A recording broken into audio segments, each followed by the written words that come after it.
The lights of Greenwich Village blink against a bathrobe. A man shuffles down Sullivan Street in slippers, muttering to himself, unshaven, lost, or so the world believed. For over 2 decades, the FBI, the federal courts, and half of New York's underworld watched this man wander in circles and concluded the same thing: harmless. Just a sick old man. What none of them understood, what took federal prosecutors 30 years and a small army of wiretaps to finally prove, was that the bathrobe was a costume, the mumbling was a script, and the man wearing it was quietly running one of the 5 families of the American Mafia from inside his own head. This is the story of Vincent Gigante, the boxer who became a killer, the killer who became a boss, and the boss who fooled an entire nation into thinking he was insane, all while he strangled a criminal empire in silence. Before we descend into the shadows of Sullivan Street, tell me, where are you watching from tonight, and what time is it where you are? Drop it in the comments below. I read every one of them, and there's something strange about knowing exactly who's sitting in the dark with me while a story like this unfolds. To understand the man who would one day convince psychiatrists, judges, and even his own mother that he was too deranged to stand trial, you have to go back to a walk-up tenement on Bleecker Street in the spring of 1928, into a home so crowded with children that privacy was a luxury nobody in the family could afford. Salvatore and Yolanda Gigante had come from Naples with nothing but their hands and their faith, and in a 5-room apartment above a butcher shop they raised 5 sons on scraps of income and mountains of discipline. Vincent, born the 3rd of those sons, would grow up in the era when Greenwich Village wasn't yet a postcard for tourists and folk singers. It was a working-class Italian enclave stitched together by parish churches, social clubs, pushcart vendors, and, quietly, the beginnings of organized crime cells that would one day metastasize into the Genovese family. From his earliest years, Vincent understood something that would define the rest of his life. In this world, appearances mattered more than truth, and the man who controlled what others believed about him held more power than the man who simply told the truth. School was never Vincent's arena. He was, by every account of his childhood friends and neighbors, a quiet boy with a coiled kind of physical intensity, someone who spoke rarely but noticed everything, a trait that would later become his signature as a boss who ran an empire almost entirely through gestures, nods, and coded phrases rather than words that could be recorded. What he excelled at was fighting. Not schoolyard scuffles, but real, disciplined boxing, the kind that turned poor immigrant kids into local celebrities if they were good enough and lucky enough.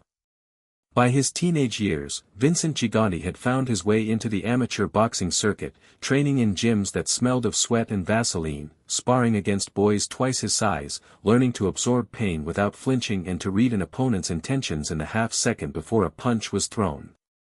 It was a skill that translated directly into the life he would eventually choose. A boxer learns patience. A boxer learns to wait for an opening rather than force one. A boxer learns that the fighter who telegraphs his real strategy loses before the bell even rings. Every one of these lessons would resurface decades later, not in a ring, but in a bathrobe, on a sidewalk, in front of federal agents who had no idea they were watching the most patient performance of deception in the history of American organized crime. By the late 1940s, Vincent had turned professional, fighting under his own name in small clubs and larger arenas around New York, compiling a respectable record against journeyman fighters, occasionally sharing a card with names that would go down in boxing history.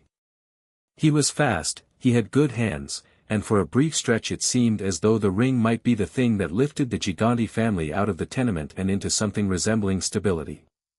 But professional boxing in that era was a brutal, exploitative business, and for every young man who made it to the top there were 100 who were ground down by managers who took most of the purse, promoters who rigged the matchmaking, and a physical toll that left fighters punch drunk and broke before they turned 30.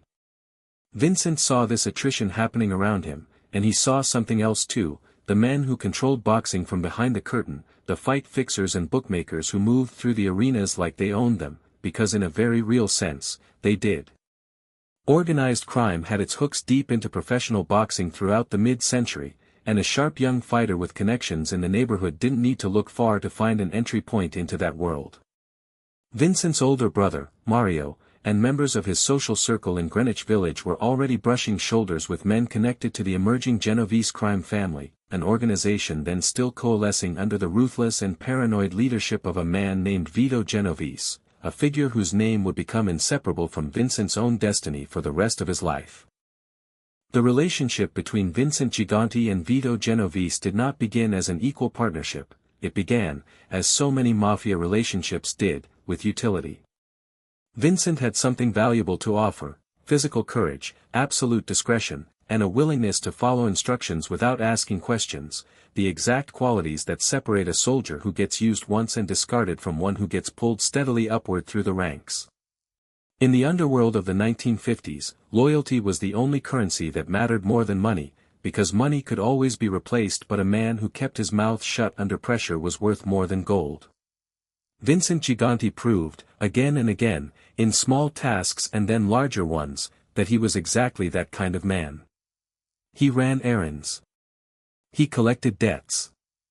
He stood outside doors while conversations happened inside that he was never meant to hear, and when questioned later by anyone, police, rivals, even friends, he would simply shrug and say he didn't know anything, hadn't seen anything, wasn't really paying attention. It was, in retrospect, the earliest and most primitive version of the persona he would spend the next 4 decades perfecting, the man who is right there, watching everything, and yet somehow never quite present enough to be a witness. The defining moment of Vincent's ascension, the one that would forever link his name to Vito Genovese's ambitions and nearly cost him his freedom before his career had truly begun, arrived on the evening of May 2, 1957, in the lobby of an apartment building at 320, Central Park West. Frank Costello, the reigning boss of what was then still called the Luciano family, stepped out of a taxi and walked into his building's lobby, a wealthy, urbane figure who had spent years cultivating an image as the so-called Prime Minister of the underworld, a mafia boss so sophisticated and politically connected that he seemed almost untouchable, a man who preferred backroom deals with judges and politicians to the crude violence of his predecessors. Vito Genovese, ambitious, paranoid, and increasingly convinced that Costello's soft diplomatic approach was holding back what should rightfully be his own empire, had decided that Costello needed to disappear from power, one way or another. As Costello crossed the lobby toward the elevator, a heavy-set man stepped out from the shadows near the entrance, raised a revolver, and fired a single shot at nearly point-blank range, shouting the words, "This is for you, Frank," before turning and disappearing into the New York night. The bullet grazed Costello's scalp, a wound that looked far more dramatic than it actually was, bleeding heavily but missing anything vital, leaving Costello shaken but alive. It was, by any measure, one of the most famous near misses in mafia history, a moment that would reshape the entire structure of the American Mafia Commission and set off a chain of events, including the ill-fated Appalachian meeting later that same year, when law enforcement stumbled upon a nationwide summit of mob bosses gathered at a rural New York estate and inadvertently exposed the existence of a national crime syndicate to the American public for the first time. And at the center of the shooting that started it all stood a 29-year-old former boxer named Vincent Gigante, identified by a hotel doorman who had gotten a clear look at the shooter's face in the lobby light. Costello, ever the pragmatist, understood the rules of this world better than anyone. To identify his shooter in open court would be to sign his own death warrant twice over, first by making himself a marked man for breaking omerta, and second because everyone in that world understood that testifying against a Genovese soldier was, in effect, testifying against Vito Genovese himself, a man not yet powerful enough to survive a direct war but dangerous enough that provoking him further was a foolish gamble. When Vincent Gigante was arrested and brought to trial for the attempted murder of Frank Costello, the once powerful boss took the witness stand and delivered what may be the most consequential piece of selective amnesia in mob history. He testified that he could not identify his attacker. The case collapsed. Vincent walked free. And Frank Costello, having survived an assassination attempt but understanding precisely what message had just been sent to him, quietly began stepping back from the day-to-day running of his family, eventually ceding control to the very man who had ordered the hit that nearly killed him. The failed assassination made Vincent Gigante's reputation inside the underworld overnight. Here was a soldier who had walked into an occupied lobby, fired at one of the most powerful men in organized crime, and then walked back out into a life of freedom because he understood, even at that early age, the deep and unbreakable logic of silence that governed this world. Vito Genovese rewarded loyalty like this the way a king rewards a knight who has proven himself in battle, not with gratitude exactly, because gratitude was a luxury men like Genovese rarely allowed themselves, but with trust, and trust translated into promotion. Over the following years, as Genovese consolidated his power and the family that would eventually bear his name took its modern shape, Vincent Gigante rose steadily through its ranks, not as a flashy underboss courting headlines, but as a quiet, physically imposing capo who preferred to conduct business through intermediaries, who avoided restaurants and nightclubs where rivals and reporters might photograph him, and who was already, even in his 30s, cultivating the deep and instinctive suspicion of surveillance that would eventually define the second half of his life. It's worth pausing here to understand exactly what kind of organization Vincent Gigante was climbing inside of, because the Genovese crime family under Vito Genovese's leadership operated by a different philosophy than its rival families. Where the Gambino family, and later figures like John Gotti, would come to embrace a kind of celebrity gangsterism, flashy suits, tabloid headlines, a public swagger that practically dared law enforcement to come after them, the Genovese family cultivated the opposite reputation entirely. They were known within law enforcement circles and the underworld alike as the Ivy League of organized crime, or sometimes simply, the family that isn't a family, because their members were so disciplined about avoiding public visibility, so careful about never being photographed together, so obsessive about compartmentalizing information that even federal investigators sometimes struggled to prove the organization existed as a coherent structure at all, despite knowing with total certainty that it did. This was the culture that shaped Vincent Gigante's entire worldview, the water he swam in for the better part of 2 decades before he ever put on the infamous bathrobe. Discretion wasn't just a survival tactic in the Genovese family. It was doctrine. It was, in a very real sense, religion. But even the most disciplined organization can be brought down by the ambitions of the man at its top, and Vito Genovese's hunger for absolute control eventually led him into catastrophe. In 1959, Genovese was convicted on federal narcotics trafficking charges in a case that many mafia historians and law enforcement officials alike have long suspected was partially engineered by rival mob bosses, including possibly Costello and Lucky Luciano, still exiled in Italy, who understood that framing Genovese on drug charges was safer and more effective than risking open war. Whatever the truth of that theory, the outcome was undeniable. Vito Genovese was sentenced to 15 years in federal prison, and from behind those walls, he continued to attempt to run his family through a rotating cast of messengers and loyal captains, Vincent Gigante increasingly prominent among them. This arrangement, a boss running an empire from a prison cell through carefully chosen intermediaries who carried instructions back and forth without ever writing anything down, was, in hindsight, the single most important education Vincent Gigante ever received. He watched, up close, exactly how power could be exercised without direct communication, exactly how an organization could function even when its leader was physically removed from the world, exactly how deniability could be constructed so carefully that even the government's best investigators couldn't pin concrete orders to concrete men. He was learning, in other words, precisely the blueprint he would need decades later, when the roles reversed and it was Vincent's own freedom, not Vito's, hanging in the balance. When Vito Genovese finally died in prison in 1969, having never again tasted freedom, the family he had built through violence, paranoia, and ruthless ambition did not simply dissolve, it needed a new leader, and the internal politics of that transition tell us everything about how carefully Vincent Gigante had been positioning himself for years. Rather than seizing the throne immediately and publicly, which would have made him an obvious target for both law enforcement and rival families, the men who actually controlled the Genovese family in the years following Vito's death adopted a structure that seemed almost custom-built for a soldier trained in the art of disappearing in plain sight. Titular bosses were installed publicly, men like Philip Lombardo, known as Cocky Dom, who would take the visible fall for any indictments while the real decision-making happened several layers beneath the surface, hidden behind a structure so deliberately opaque that law enforcement would spend the better part of the next 2 decades simply trying to determine who was actually in charge. This arrangement, sometimes called a boss of bosses system by those who studied it, meant that the Genovese family effectively operated with a public face and a private engine, and Vincent Gigante, patient as ever, spent the 1970s quietly consolidating real influence over the family's rackets, construction, waterfront extortion, gambling, loan sharking, all while a series of other men absorbed the public scrutiny that came with visible leadership.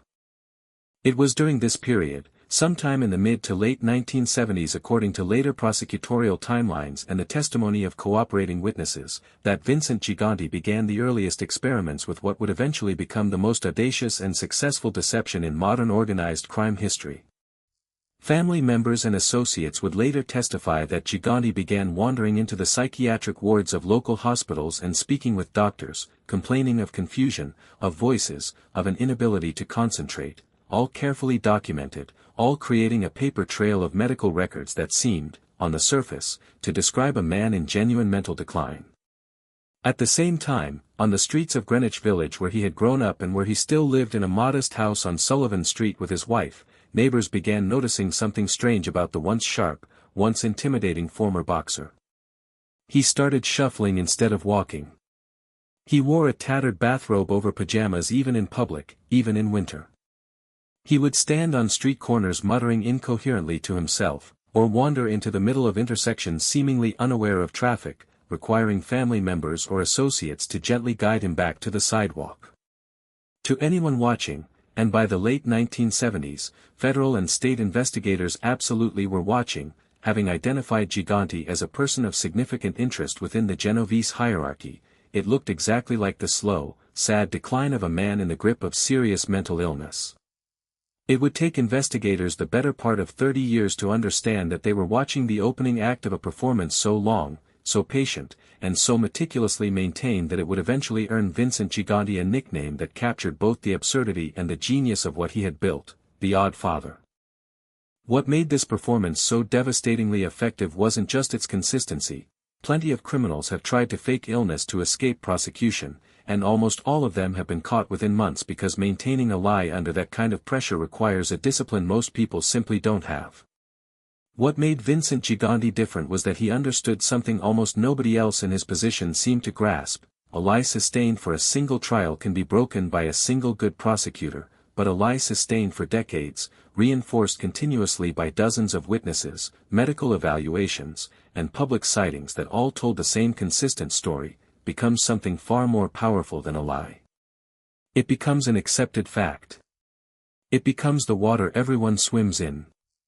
By the time federal prosecutors finally moved against him in earnest, they weren't just fighting a defendant, they were fighting 20 years of documented, witnessed, medically evaluated evidence of incompetence that Gigante himself had spent 2 decades meticulously constructing, brick by brick, on street corners and in psychiatric wards, all while, as we will see in the chapters ahead, quietly running one of the most profitable and dangerous criminal organizations in American history from behind a curtain of feigned madness that almost nobody had the patience or the imagination to see through.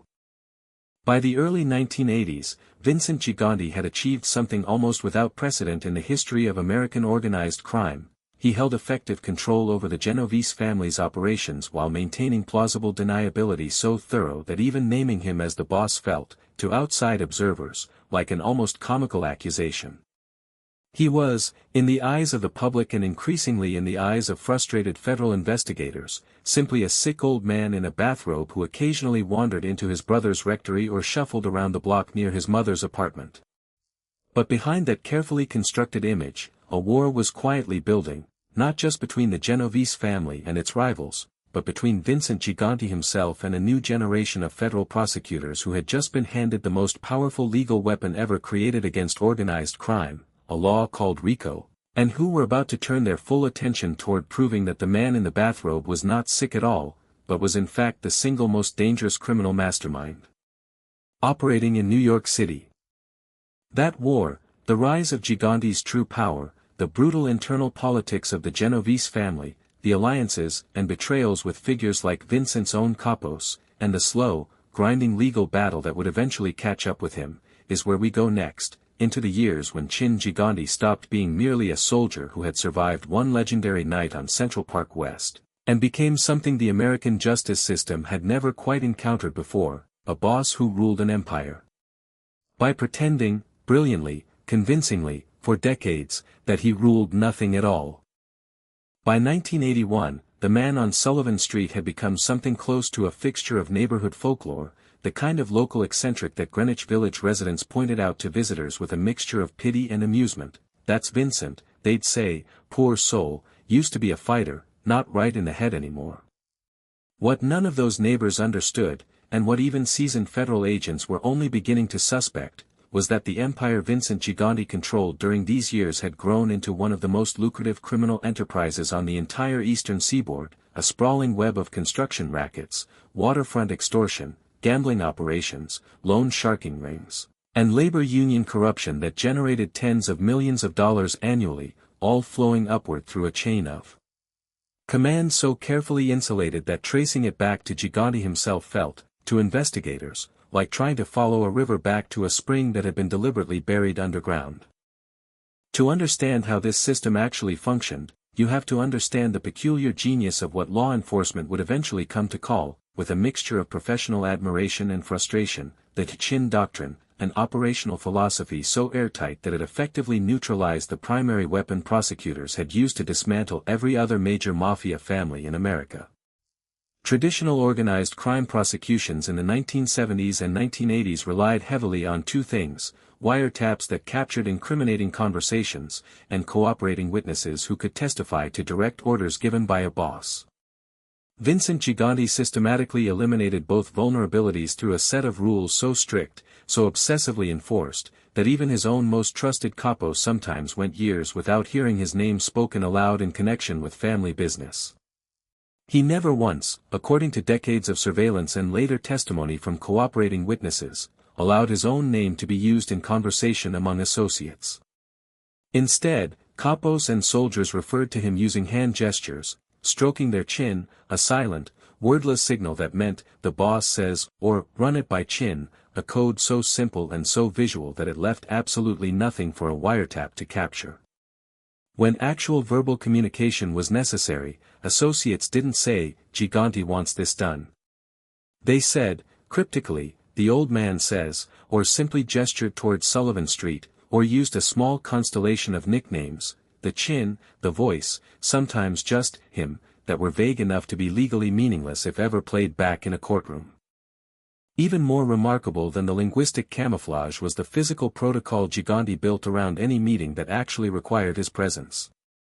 He refused, as a matter of absolute rule, to conduct business over the telephone, understanding correctly that federal wiretaps had become the single most devastating tool in the government's arsenal against organized crime bosses of his generation, a lesson written in blood and prison sentences across every other family in New York throughout the 1970s. Instead, when Gigante needed to communicate with senior capos, meetings took place face-to-face, often in his mother Yolanda's apartment on Sullivan Street, a location chosen with characteristic cunning because it served two purposes simultaneously. It reinforced the public narrative that Vincent was simply a devoted, ailing son being cared for by his aging mother, and it provided a controlled, familiar space where Gigante could ensure no listening devices had been planted, since the apartment belonged to a woman who, as far as any judge or magistrate was concerned, had absolutely no connection to organized crime and therefore no legal basis for a warrant. Associates would arrive, sometimes waiting for hours in Yolanda's small kitchen while she served coffee and pastries with the practiced hospitality of an Italian mother entertaining her son's friends, and only when Gigante was satisfied that the environment was secure would actual business be discussed, often in whispers, often accompanied by written notes that were destroyed immediately after being read. A technique so old-fashioned it circumvented every piece of modern surveillance technology the FBI had developed. This obsessive operational security did not emerge from paranoia alone, though Gigante certainly possessed plenty of that. It emerged from hard-won experience watching the empires of his contemporaries collapse around him one by one throughout the late 1970s and early 1980s, victims of exactly the vulnerabilities he had spent years eliminating from his own operation. He watched as the Bonanno family tore itself apart from within after an undercover FBI agent named Joseph Pistone successfully infiltrated its ranks for 6 years under the identity, Donnie Brasco, an infiltration so devastating that it permanently crippled the family's standing within the American Mafia Commission and sent shockwaves of paranoia through every other family in the city, Gigante's included. He watched federal prosecutors, armed with new RICO statutes that allowed the government to prosecute entire criminal organizations as ongoing conspiracies rather than pursuing isolated crimes one at a time, systematically dismantle leadership structures across the Colombo, Lucchese, and Gambino families throughout the early 1980s, culminating in the historic 1985 Commission case, in which the heads of New York's 5 families were simultaneously indicted and largely convicted based on evidence gathered through exactly the kind of electronic surveillance and cooperating witness testimony that Gigante had spent a decade methodically inoculating himself against. While Paul Castellano, the Gambino boss, was famously photographed and recorded discussing family business in his own mansion, seemingly oblivious to the extent of federal surveillance capability, Vincent Gigante was shuffling down Sullivan Street in his bathrobe, muttering to himself, invisible in plain sight, protected not by walls or weapons but by an image so pathetic and so consistent that investigators struggled to convince judges he was worth the resources required to build a serious case. But behind that shuffling, mumbling exterior, the actual machinery of the Genovese family's criminal enterprise was running with ruthless efficiency, and nowhere was that efficiency more apparent, or more profitable, than on the waterfront of New York and New Jersey, where organized crime had maintained a grip on the shipping and longshoremen's unions for the better part of half a century. Through control over key positions within the International Longshoremen's Association, the Genovese family under Gigante's quiet direction extracted a constant stream of revenue through so-called no-show jobs, positions on union payrolls held by men who never actually appeared at the docks but collected paychecks regardless, funneling a portion of that money back up through the family's hierarchy. They controlled which shipping companies could operate without labor disruptions and which would face crippling, mysteriously timed strikes and slowdowns unless they agreed to pay tribute. They dictated which construction companies could win contracts for major infrastructure and development projects throughout New York City, using their influence over concrete workers' unions and construction trade associations to essentially tax an enormous portion of the building boom transforming Manhattan's skyline throughout the 1980s. Every major construction project in the city, from luxury condominium towers to public works initiatives, carried within its budget a hidden, unacknowledged line item, the mob tax, a percentage skimmed off the top and distributed among the 5 families in a carefully negotiated arrangement that investigators would later uncover and refer to, with a certain grim admiration, as the Concrete Club, a cartel-like arrangement in which the families divided construction contracts among themselves and enforced pricing agreements through the threat of union violence and material shortages, ensuring that no honest contractor could underbid them without facing catastrophic delays or physical intimidation. Gambling operations formed another enormous pillar of the empire Gigante commanded from behind his performance of madness, illegal sports betting operations, numbers rackets that had survived from an earlier era of organized crime, and increasingly, as the decade progressed, sophisticated loan sharking operations that preyed on everyone from small business owners facing cash flow problems to compulsive gamblers who had exhausted every legitimate line of credit available to them. The interest rates on these loans, colloquially known as VIG or juice, often ran as high as several percentage points per week, an arrangement mathematically designed to be nearly impossible to escape once a borrower fell behind, ensuring that debts compounded relentlessly and borrowers found themselves trapped in cycles of payment that could stretch on for years, always one missed payment away from the kind of violent enforcement that gave loan sharking its fearsome reputation. Collections for these debts were handled by soldiers and associates operating several layers removed from Gigante himself, insulated by exactly the same chain of coded communication and plausible deniability that protected every other aspect of the family's operations, ensuring that even when a borrower was beaten, threatened, or in rare and extreme cases killed for failing to pay, no thread of evidence could be traced back through the family's careful compartmentalization to the man giving the ultimate orders from his mother's kitchen table. What made Vincent Gigante's leadership genuinely unique among his contemporaries, according to later analysis by both law enforcement officials and mafia historians who studied the Genovese family structure, wasn't simply the sophistication of his deception, it was his deep, almost obsessive commitment to keeping the family's public profile as low as humanly possible, A philosophy that stood in stark and increasingly dangerous contrast to the emerging style of leadership being practiced across town by the head of the Gambino family, a flashy, media-hungry boss named John Gotti. Gotti, who seized control of the Gambino family in December 1985 following the brazen assassination of Paul Castellano outside Sparks Steakhouse in Midtown Manhattan, represented everything Gigante's entire career had been constructed to avoid. Gotti wore $1,000 suits, courted newspaper photographers, gave interviews, celebrated his acquittals on courthouse steps with champagne toasts to reporters, and reveled in a nickname the tabloids had given him, the Dapper Don, that celebrated exactly the kind of public visibility Gigante had spent 30 years teaching himself to avoid. Gotti's celebrity, his open flouting of law enforcement, his very public assassination of his own predecessor, sent tremors through the entire structure of organized crime in New York, and Gigante, watching from Sullivan Street, understood with the clarity of a chess master observing an opponent's reckless opening moves exactly what was going to happen to Gotti eventually, even if it took federal prosecutors years to make it happen. The tension between these two men, and between the philosophies of organized crime leadership they represented, would come to define much of the late 1980s and early 1990s within New York's underworld, and it eventually exploded into something far more dangerous than a difference of style. In 1986, according to testimony that would later emerge from cooperating witnesses within the Genovese and Gambino organizations, Vincent Gigante, through intermediaries, always through intermediaries, authorized an assassination attempt against John Gotti himself, frustrated by Gotti's unauthorized killing of Paul Castellano, a hit that had been carried out without receiving the traditional approval of the commission, the loose governing council that traditionally arbitrated disputes and authorized major actions between the five families.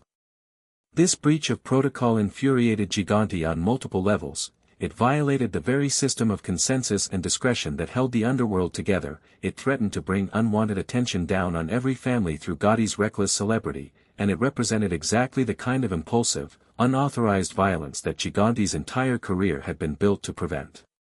The attempt on Gotti's life, carried out through a car bomb planted near a Gambino social club, ultimately failed, killing an associate named Robert DiBernardo. No, more precisely, the bomb detonated and killed a Gambino capo named Frank DeChico, Gotti's close friend and underboss, while Gotti himself, delayed by a last-minute change in plans, escaped the explosion entirely. A near miss that some in the underworld would later whisper was less luck than a message, a warning shot fired directly at Gotti's inner circle, close enough to terrify him, deniable enough to never be proven, precisely the kind of surgical, untraceable violence that had become Vincent Gigante's signature. Throughout the late 1980s, as Gotti's public star continued to rise and federal prosecutors grew increasingly obsessed with bringing him down, Gigante watched the unfolding drama with the patient satisfaction of a man who understood that celebrity in this business was not power but liability, that every photograph, every headline, every acquittal celebrated on courthouse steps was another brick being laid in the foundation of Gotti's eventual downfall. And he was, of course, entirely correct. In 1992, John Gotti was finally convicted on federal racketeering charges, undone in large part by secretly recorded conversations captured through FBI bugs planted in a Gambino social club above an apartment, conversations in which Gotti, ever the showman, ever unable to resist the sound of his own voice, had discussed murders, extortion schemes, and family business in explicit, damning detail, providing prosecutors with exactly the kind of direct evidence that Vincent Gigante had spent his entire career learning to never, under any circumstances, provide. Gotti would die in federal prison in 2002, having spent his final years as an inmate rather than a boss, his flamboyant style ultimately proving to be his undoing in precisely the way Gigante had predicted.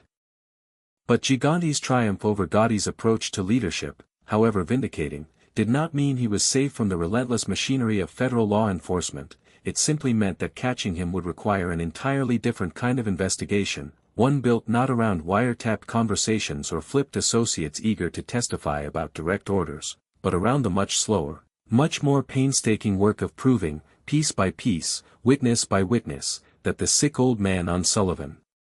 Street was performing a role rather than living a diagnosis. This effort had actually begun years earlier, in 1969, with Gigante's first serious brush with a psychiatric defense, when he was indicted alongside several associates on charges of bribing New Jersey police officers, and his attorneys successfully argued that he suffered from a variety of mental health conditions severe enough to warrant a reduced sentence. A legal strategy that proved so effective it essentially became the template Gigante would refine and deploy for the rest of his life. Throughout the 1970s and into the 1980s, whenever legal pressure mounted, Gigante's team of psychiatrists, men who examined him repeatedly over the years and consistently diagnosed him with a range of serious conditions including chronic paranoid schizophrenia, provided a steady stream of medical documentation that created what prosecutors would eventually come to see as an almost impenetrable defensive fortress built not from concrete and steel but from clinical evaluations, hospital admissions, and consistent, decades-long behavioral patterns witnessed by dozens if not hundreds of people who had no reason to suspect they were watching a performance. What made this defense so uniquely difficult to prosecute was its sheer temporal scale. Any single psychiatric evaluation can be challenged, questioned, countered with an opposing expert witness willing to testify that the defendant is malingering, faking symptoms for secondary gain, in clinical terminology. But Gigante's madness wasn't a single evaluation. It was a documented, witnessed, medically evaluated performance sustained continuously for over 20 years by the time federal prosecutors finally moved to indict him in earnest in the early 1990s. Neighbors on Sullivan Street had watched him shuffle down the block in his robe for 2 decades. Psychiatrists at multiple institutions, examining him independently over the years, had reached similar diagnoses without any obvious coordination between them, a pattern that gave the appearance of medical consensus even though, as prosecutors would later argue, and as some medical experts would eventually come to suspect, Gigante may have been so thoroughly practiced at simulating the specific behavioral markers of paranoid schizophrenia that he was, in effect, fooling the very professionals trained to detect exactly that kind of deception. He wandered into traffic. He urinated in public. He stood on street corners for hours, seemingly unaware of his surroundings, requiring family members to gently redirect him home. He was, by every outward measure that mattered to a judge weighing competency to stand trial, a profoundly disturbed man incapable of assisting in his own legal defense, and this appearance of profound disturbance provided cover, year after year, for a criminal enterprise generating tens of millions of dollars annually under his direct, if carefully obscured, command. It's worth pausing to consider the sheer psychological discipline this performance required, because whatever else can be said about Vincent Gigante, and there is a great deal that can and will be said about the violence, the corruption, the human cost of the empire he ran, the man possessed a kind of monastic self-control that bordered on the incomprehensible. For over 2 decades, in public, in private, in front of family members, in front of associates, in front of doctors paid specifically to catch him in inconsistency, he never broke character in any way that investigators could definitively prove.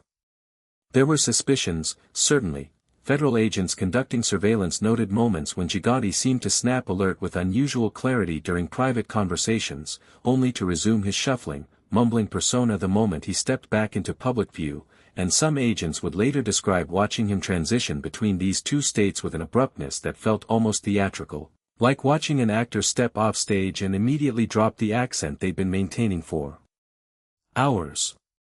But suspicion is not evidence, and for the better part of 2 decades, Vincent Gigante's performance held, not because federal investigators weren't trying to break it, but because the man performing it possessed a level of discipline that few criminals in the history of organized crime have ever matched, a discipline forged, perhaps, in the same boxing gyms where he'd first learned as a teenager that the fighter who reveals nothing gives his opponent nothing to strike.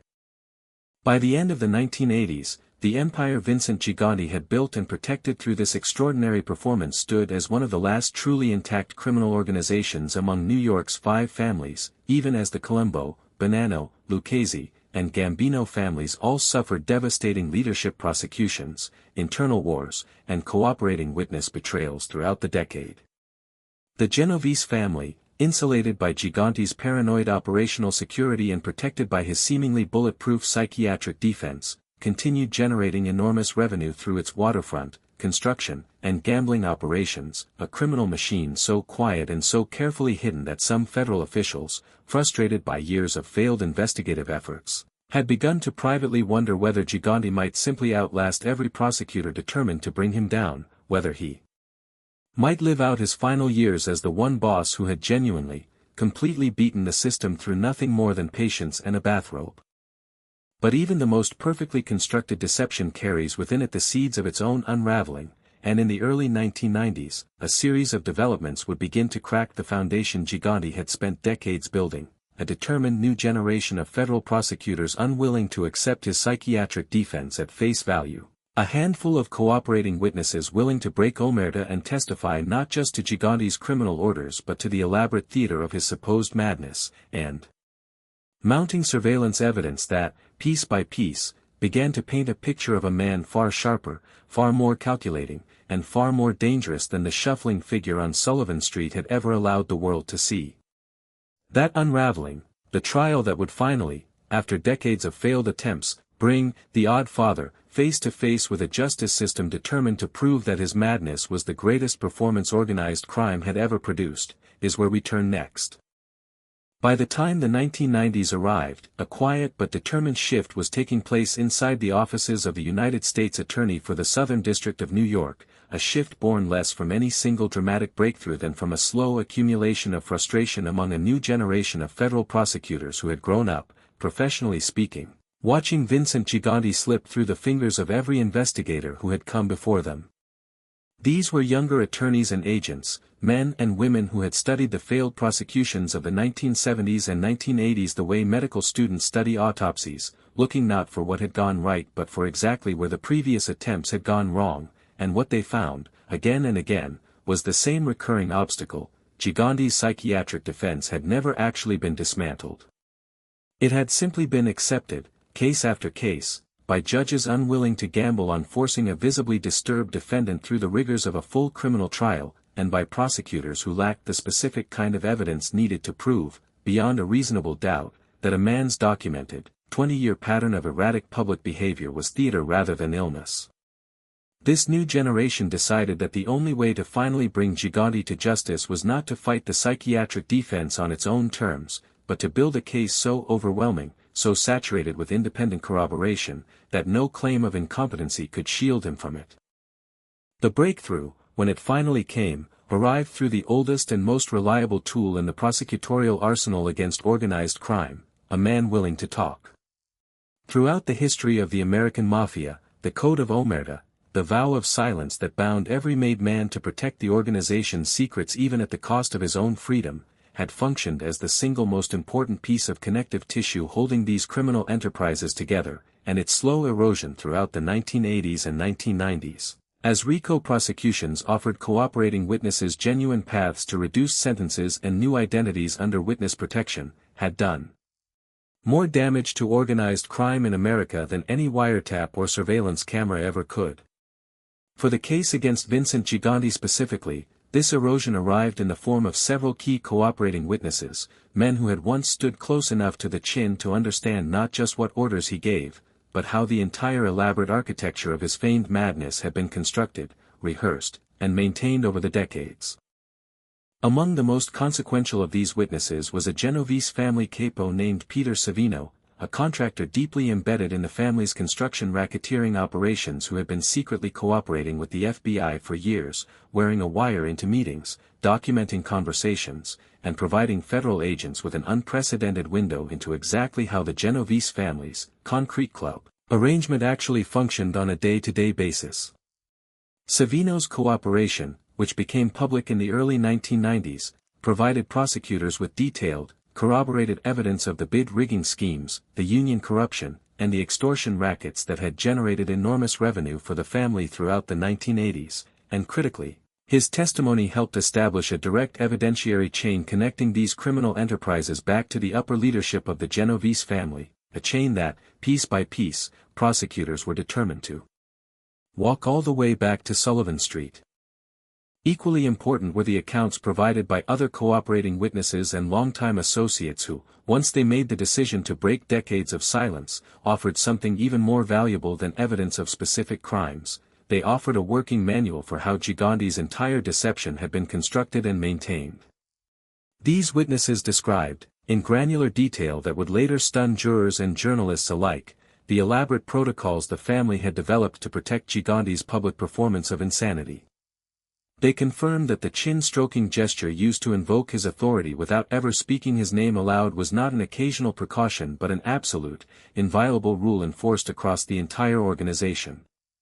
They described how Gigante would transition, sometimes within moments, between his shuffling public persona and a sharp, commanding presence during private business meetings, how he would arrive at a sit-down looking disheveled and confused, wait until the door was closed and the room had been checked for surveillance devices, and then speak with total clarity and precision about complex financial arrangements, labor negotiations, and, when necessary, decisions about violence, before resuming the shuffle and the mumbling the moment he stepped back outside. Perhaps most damning of all, several witnesses testified that Gigante had, over the years, essentially coached members of his own family and inner circle on how to reinforce the psychiatric narrative whenever outside observers were present, instructing them to express concern about his mental state in front of neighbors, to speak about him in hushed, worried tones when acquaintances asked after his health, to ensure that the performance was never carried by Gigante alone but was instead woven into the fabric of everyday life around him, corroborated constantly by the people who supposedly loved and cared for him. This testimony, combined with an intensifying pattern of physical and electronic surveillance throughout the early 1990s, began to produce the kind of evidence prosecutors had spent 2 decades searching for in vain. FBI surveillance teams, staking out Sullivan Street and the surrounding blocks with a persistence that bordered on obsessive, documented repeated instances in which Gigante, believing himself unobserved, walked with a normal gait, spoke clearly and coherently to associates, and displayed none of the disorientation and confusion that characterized his public performances just moments before or after these observed private moments. Investigators compiled hours of footage and detailed logs showing Gigante entering social clubs and private meetings hunched, mumbling, seemingly barely aware of his surroundings, only to emerge sometime later walking upright, alert, engaged in animated conversation with his associates, before slipping back into the shuffle and the vacant expression the moment he crossed back into public view, as though a switch had been thrown.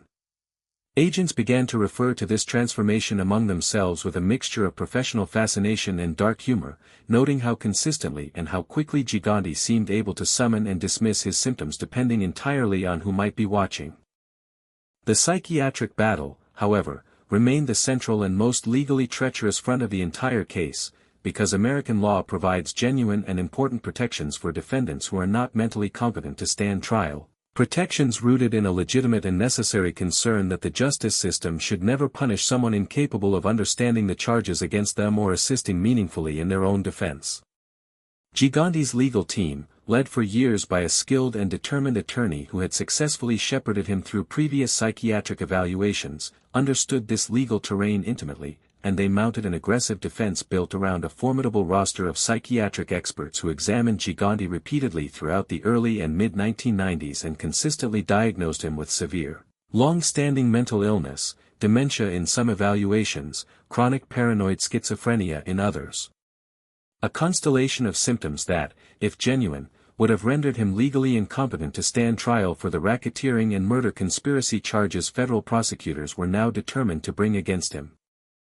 Federal prosecutors, understanding that they could not simply dismiss these medical evaluations through argument alone, commissioned their own battery of psychiatric and neurological examinations, setting up what would become, in the words of several legal commentators who covered the case, one of the most extraordinary and expensive competency battles in the history of American criminal law.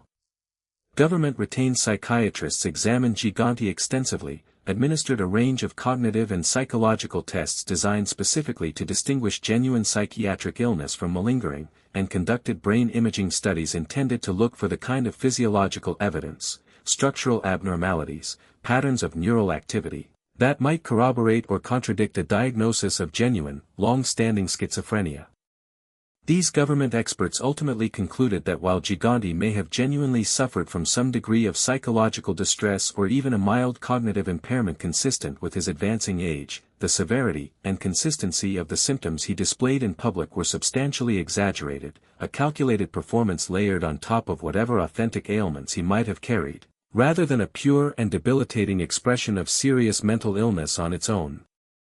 The competency hearings that unfolded throughout the mid-1990s became a kind of surreal theater in their own right, a courtroom drama in which the central question was not whether Vincent Gigante had committed the crimes he was accused of, but whether he was even capable of understanding that he had been accused of anything at all. Prosecutors introduced surveillance footage showing Gigante's abrupt transitions between confusion and clarity. They called cooperating witnesses to testify about the coached, rehearsed nature of his public symptoms. They brought in medical experts to challenge the defense's diagnoses point by point, arguing that certain aspects of Gigante's presentation were simply inconsistent with the genuine clinical progression of the conditions his own doctors claimed he suffered from.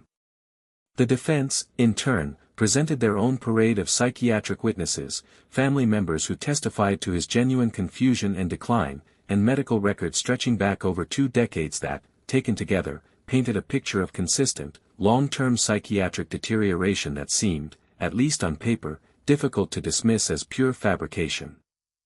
For years, this legal battle produced a kind of frustrating stalemate, one that seemed to validate every doubt prosecutors had privately harbored about whether Gigante might simply be too well protected by his own carefully constructed illness to ever actually face a jury.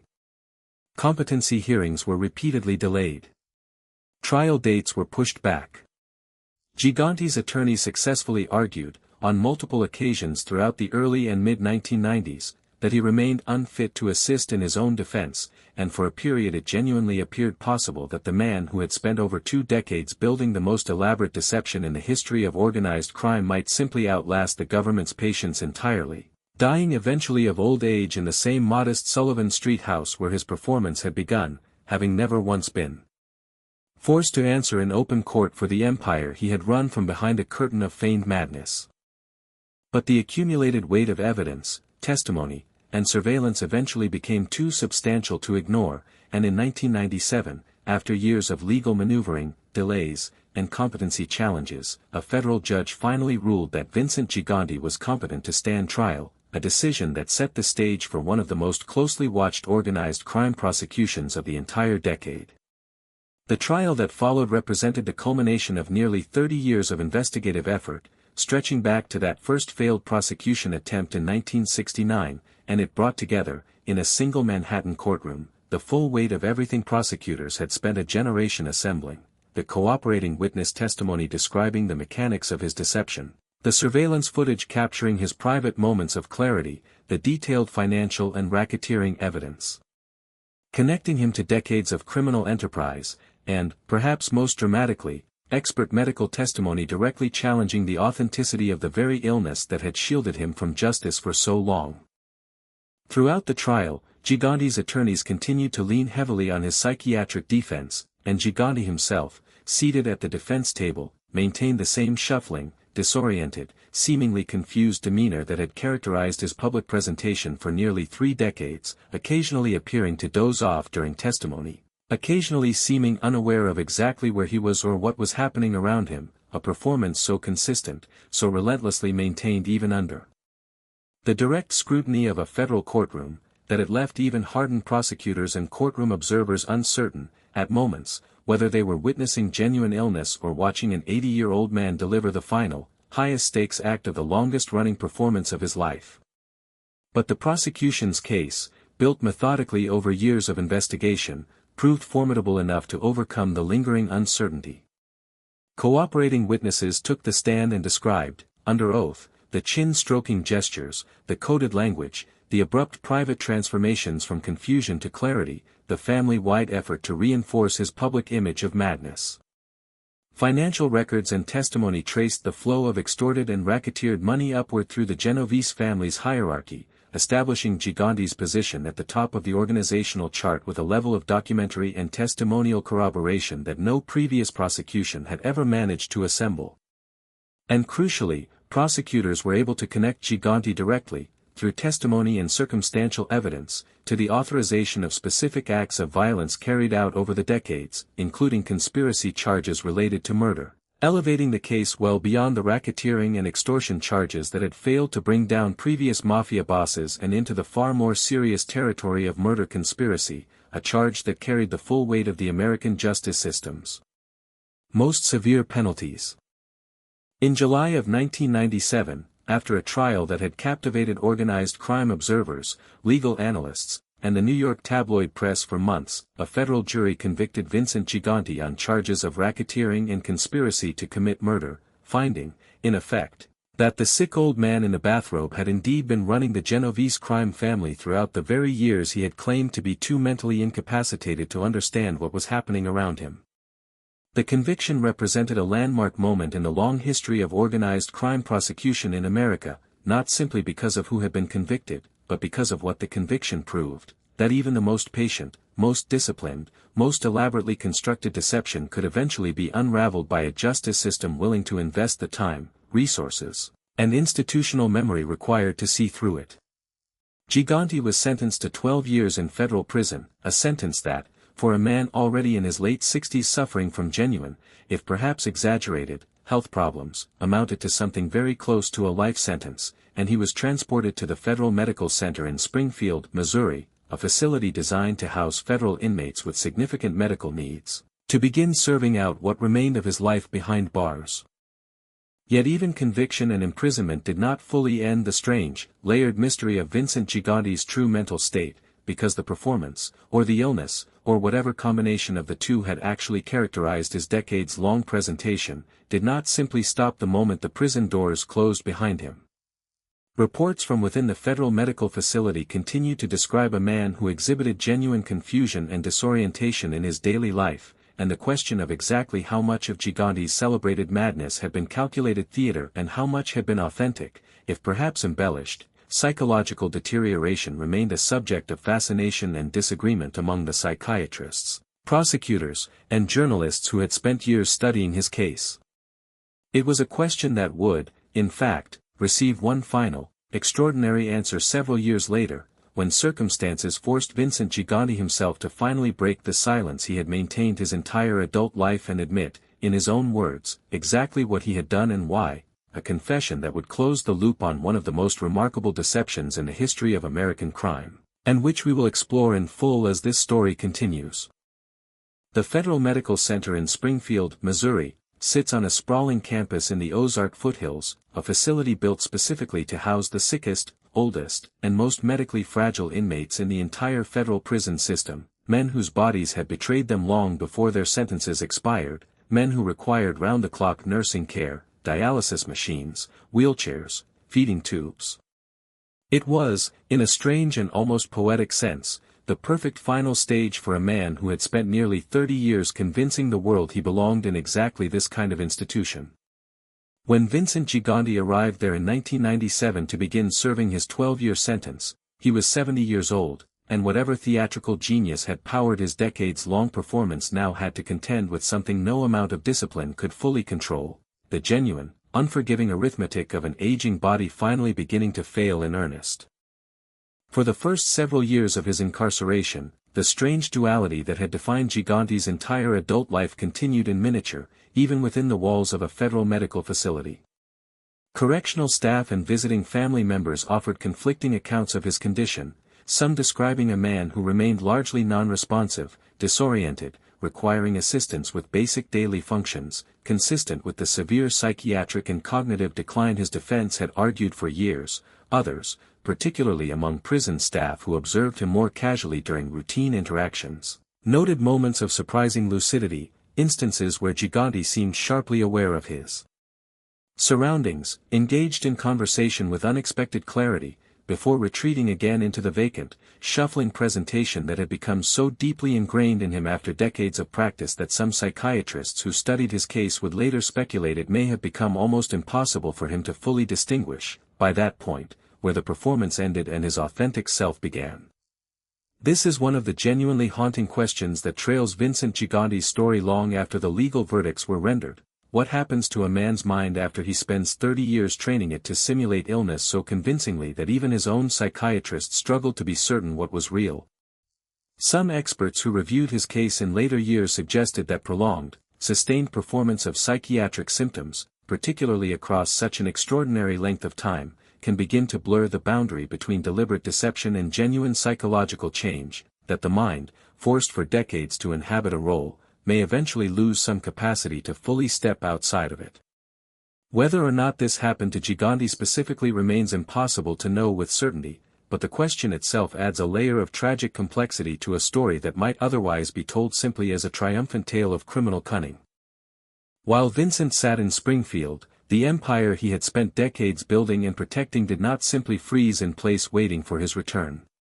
Organized crime, whatever else can be said about it, operates according to the same brutal logic of succession and opportunity that governs every hierarchical criminal enterprise throughout history. Power vacuums do not remain empty for long, and ambitious men within any organization will move quickly to fill whatever space is left open by an incapacitated or imprisoned leader.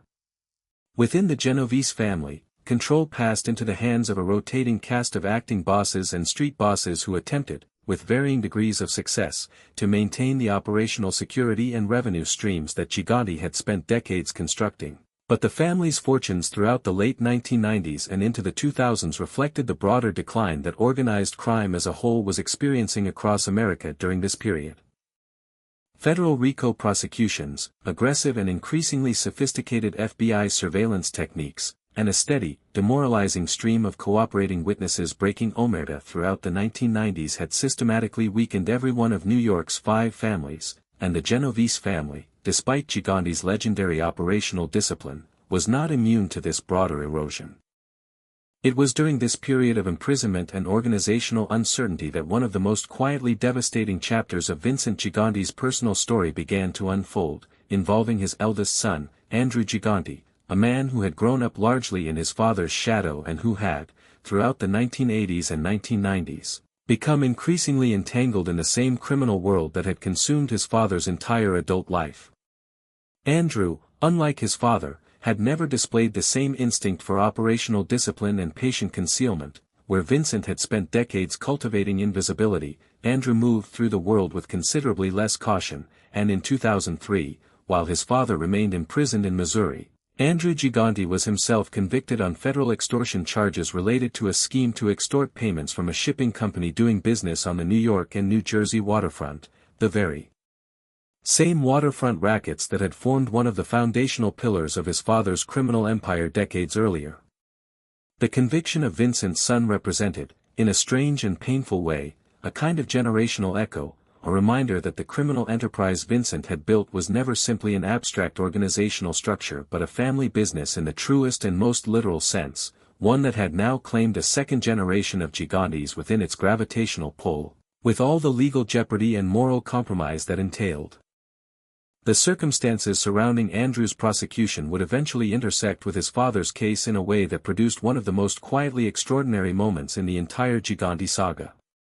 In 2003, as part of a plea agreement that prosecutors would later describe as historically significant, Vincent Gigante, the man who had spent nearly 3 decades constructing and maintaining one of the most elaborate deceptions in the history of American organized crime, appeared in federal court and formally admitted, under oath, that he had faked mental illness for years specifically to avoid prosecution. This admission arrived as part of a plea deal in which Gigante pleaded guilty to obstruction of justice charges related to his fraudulent competency claims, an agreement his attorneys negotiated at least in part, according to court observers and legal analysts who covered the case, to help ease the legal circumstances surrounding his son Andrew's situation, and to bring some measure of closure and reduced legal exposure to Gigante himself in what both he and his legal team understood, by that point, were likely to be the final years of his life. The moment carried an almost unbearable historical weight, because it represented the first and only time in nearly 50 years of criminal activity that Vincent Gigante had ever, in any formal or public capacity, acknowledged the truth about who he actually was and what he had actually done.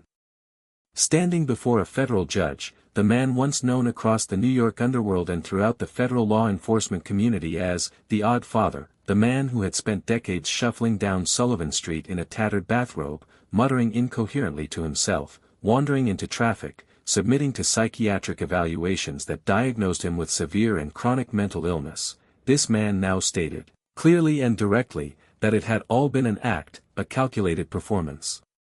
sustained for the singular purpose of evading the American justice system. It was, in the words of several prosecutors who had spent years or even entire careers pursuing him, a moment of vindication almost 30 years in the making, a formal, legal confirmation of everything they had long believed but had spent decades struggling to prove beyond reasonable doubt in open court.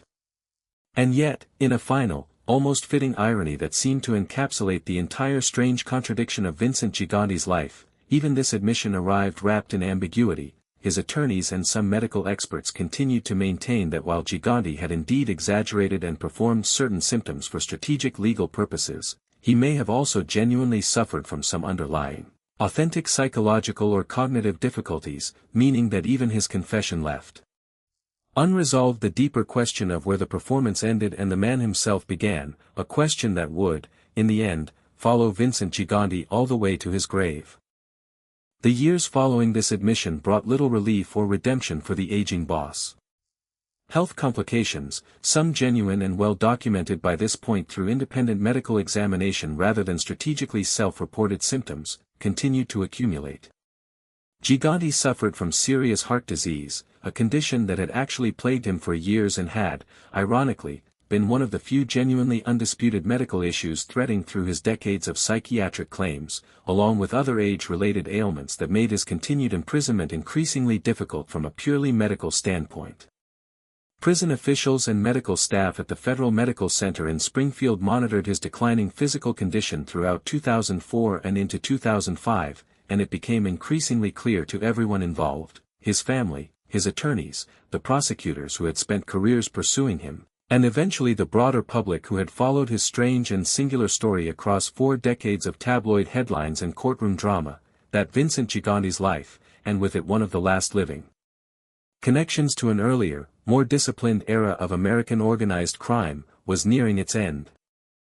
On December 19, 2005, Vincent Gigante died at the Federal Medical Center in Springfield, Missouri, succumbing to complications related to his heart disease at the age of 77. He died in federal custody, having served roughly 8 years of his 12-year sentence, never having tasted freedom again after his 1997 conviction, the final chapter of a life that had spanned from a crowded Greenwich Village tenement in the 1920s through the golden and increasingly perilous age of American organized crime in the mid-20th century, and finally into a prison medical ward in the rural Midwest, a landscape about as far removed from the narrow streets of Little Italy as it was possible to imagine. His death was reported widely across American newspapers, many of which used the occasion to revisit and retell the singular, almost mythological story of the Oddfather, the mob boss who had run one of New York's most powerful crime families for over 2 decades while pretending, with a discipline and patience that had genuinely never been matched by any other figure in the history of American organized crime, to be too mentally ill to understand what was happening around him. The obituaries and retrospectives that followed his death grappled, as so much of the coverage during his lifetime had, with the fundamental unresolved question at the heart of his story: how much of it had been real? Law enforcement officials who had spent entire careers pursuing him spoke, in interviews conducted around the time of his death, with a mixture of professional respect and lingering frustration, acknowledging that whatever the full truth of his psychological state had been, Vincent Gigante had accomplished something no other major organized crime boss of his era had managed. He had built and protected a genuinely vast criminal empire for the better part of 30 years while facing a level of sustained federal investigative pressure that had brought down virtually every one of his contemporaries, and he had done it not through violence or intimidation directed at the justice system itself, but through an almost artistic commitment to a single, sustained performance, one so patient and so complete that it had fundamentally challenged the American legal system's basic assumptions about how mental competency could be evaluated and verified. The legacy Vincent Gigante left behind within the structure of organized crime itself proved considerably less durable than the legend of his deception. The Genovese family, weakened by his prolonged absence, by the successful prosecutions of numerous capos and associates throughout the 1990s and early 2000s, and by the broader, structural decline that had been reshaping the landscape of American organized crime since the RICO-era prosecutions of the 1980s, never fully recovered the level of power and discipline it had maintained under his direct leadership.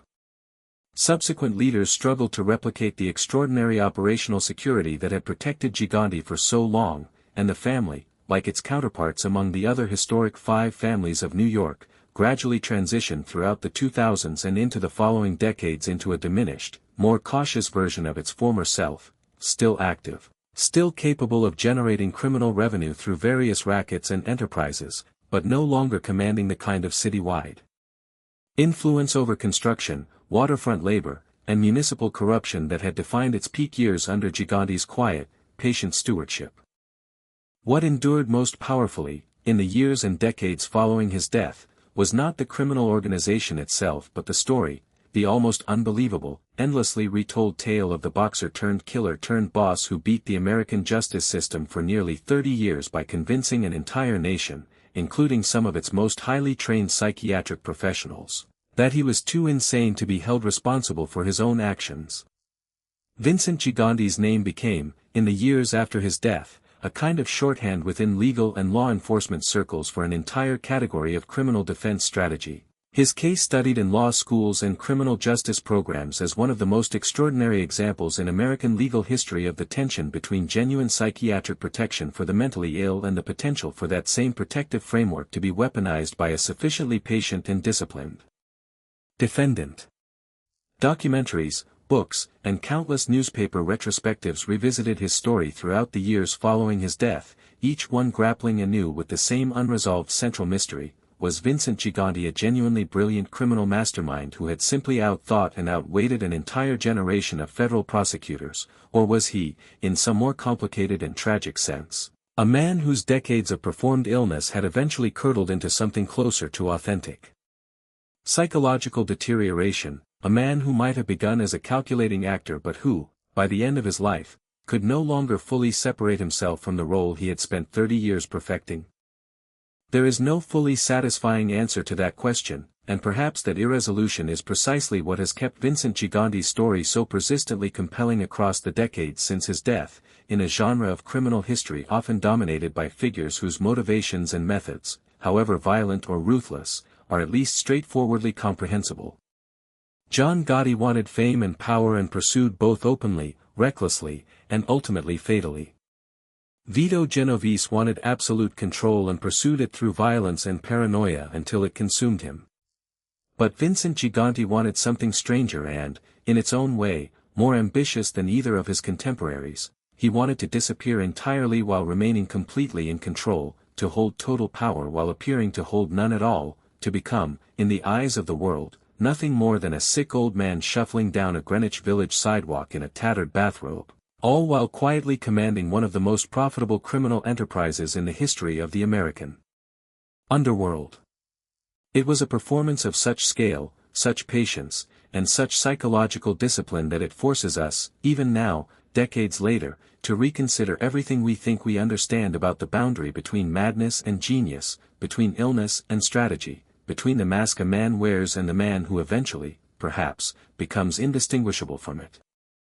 In the chapters ahead, we will step back from the courtroom drama and the legal aftermath to examine more closely the human relationships that surrounded Vincent Gigante throughout his life, his complicated bond with his devoted mother Yolanda, whose Sullivan Street apartment became both a genuine family home and the operational headquarters of a criminal empire, his fraught relationships with his own children, caught between loyalty to their father and the consequences of the world he had built for them, and the inner circle of capos and associates who spent decades protecting his secret, understanding that their own freedom and survival depended entirely on maintaining the fiction that the most dangerous man in New York was nothing more than a harmless, confused old fool. To understand the private world that surrounded Vincent Gigante throughout his decades of double life, you have to begin, as so much of his story does, with the small apartment above Sullivan Street where his mother Yolanda lived out her final years, a modest, unremarkable home that served, simultaneously and almost impossibly, as two entirely different things, a genuine, loving family residence where an elderly Italian immigrant woman prepared meals for her son and worried about his health, and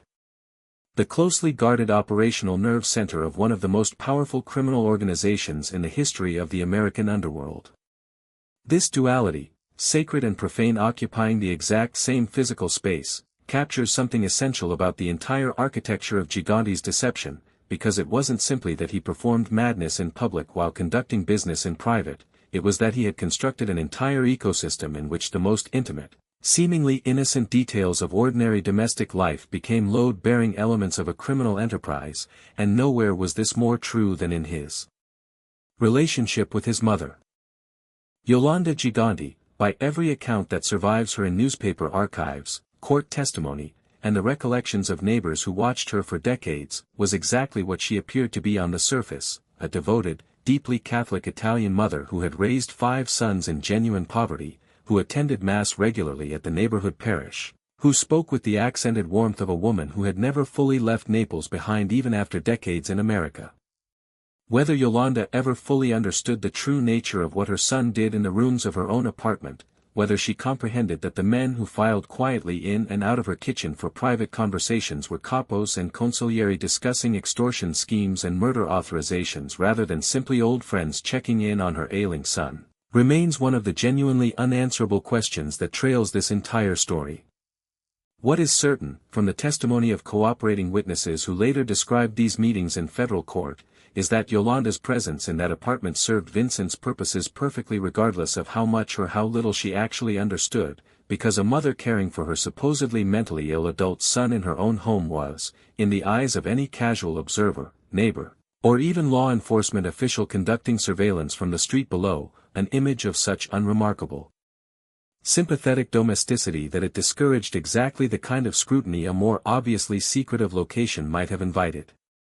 Federal agents could hardly justify aggressive surveillance measures against an elderly widow's private kitchen without appearing, to any judge reviewing a warrant application, to be harassing a sick man's caretaker mother rather than pursuing a criminal investigation, and Vincent Gigante, who had spent his entire adult life studying exactly how appearances shaped the behavior of people in positions of authority, understood this dynamic with an intuitive precision that few other criminal figures in American history have ever matched. The relationship between Vincent and his own children carried a different, more painful complexity, one shaped less by strategic calculation than by the genuine, inescapable human cost of building an entire life around deception. Vincent Gigante had, across 2 relationships, a substantial family of his own, children with his wife Olympia, whom he had married decades earlier and with whom he maintained a long, if complicated, domestic partnership, as well as children from a separate relationship with a woman named Olga, an arrangement that itself reflected the compartmentalized, secretive instincts that governed every aspect of Gigante's personal and professional life. His children grew up, in varying ways, inside the shadow of a father whose true occupation and true mental state were subjects that could never be discussed openly, even within the privacy of their own family conversations, because the entire architecture of Vincent's survival depended on maintaining absolute consistency in the story told about him, regardless of the audience. This meant that his own sons and daughters were, in effect, drafted as supporting performers in their father's decades-long theatrical production, expected to express appropriate concern about his mental health in front of neighbors and acquaintances, expected to help guide him gently through public spaces when his shuffling, disoriented performance was underway, expected to maintain, in every observable interaction with the outside world, the fiction that their father was a sick, confused old man rather than the disciplined and calculating boss of one of New York's most powerful crime families. This arrangement extracted a genuine psychological toll on the Gigante children, one that would surface publicly in different ways as they grew into adulthood and, in some cases, found themselves drawn into the same criminal world that had consumed their father's entire life. Andrew Gigante's eventual extortion conviction, which we touched on in the previous chapter, represented perhaps the most visible and consequential example of a son following his father's path into organized crime, but the deeper psychological inheritance passed down through the Gigante family extended well beyond any single criminal case. Court records, journalistic investigations, and occasional public statements from family members over the years painted a picture of children who had grown up navigating an almost impossible internal contradiction, loving a father who was, in the most literal sense, never fully present even when he was physically in the room, a man whose public identity was a carefully maintained fiction that his own children were required to help sustain, and whose private identity, sharp, controlling, capable of authorizing extraordinary violence, remained largely hidden from them as well, glimpsed only in fragments, in overheard conversations, in the strange, sudden shifts between confusion and clarity that other associates had also noticed and that family members, too, could not have entirely failed to observe over the decades they spent in close proximity to him. Beyond the immediate family, the inner circle of capos, soldiers, and trusted associates who orbited Vincent Gigante throughout his decades of leadership formed a kind of extended, criminal fraternity bound together by a peculiar combination of genuine loyalty, calculated self-interest, and shared complicity in maintaining one of the most audacious deceptions in the history of organized crime. To be trusted within Gigante's innermost circle required a rare combination of qualities: absolute discretion, the physical and psychological discipline to participate convincingly in reinforcing his public performance whenever necessary, and an almost monastic commitment to never, under any circumstances, allowing outside observers even the faintest glimpse behind the curtain. Men who proved themselves capable of maintaining this level of discipline rose steadily through the family's ranks, rewarded not with public visibility or celebrity in the manner that had characterized John Gotti's inner circle across town, but with genuine operational authority, real influence over the family's lucrative rackets, and the deep, hard-won trust of a boss who had built his entire survival strategy around the principle that visibility itself was the single greatest liability a criminal organization could carry. Among the most significant of these trusted lieutenants throughout the peak years of Gigante's leadership was a capo named Venero Benny Eggs Mangano, a longtime Genovese family figure who served for years as one of the crucial intermediaries responsible for carrying messages and instructions between Gigante and the broader family structure, a role that placed him at extraordinary legal risk given the eventual thoroughness of federal investigative efforts, but one he apparently fulfilled with the same disciplined discretion that Gigante demanded of everyone in his orbit. Mangano and figures like him represented the essential connective tissue of the entire deception, men who understood, at an operational level, precisely how fragile the entire architecture of Gigante's protection actually was, and who bore direct personal responsibility for ensuring that no conversation, no gesture, no seemingly minor lapse in discipline ever provided federal investigators with the kind of direct evidentiary link they had spent decades searching for. When federal prosecutors finally secured convictions against Mangano and several other longtime Gigante associates throughout the 1990s, as part of the broader prosecutorial campaign that eventually brought down Gigante himself, it represented not simply the loss of individual capos but the slow, systematic dismantling of the very human infrastructure that had made Gigante's decades-long performance possible in the first place, because a performance of this scale and duration was never, in the end, a one-man show.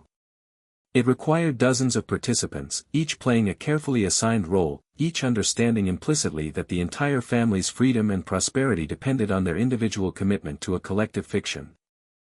This raises one of the more fascinating and underexplored dimensions of the Gigante story, a question that extends well beyond Vincent himself into the broader psychology of organized crime as an institution. What does it actually require, psychologically and organizationally, to sustain a deception of this scale across so many participants for so many years without a single fatal leak?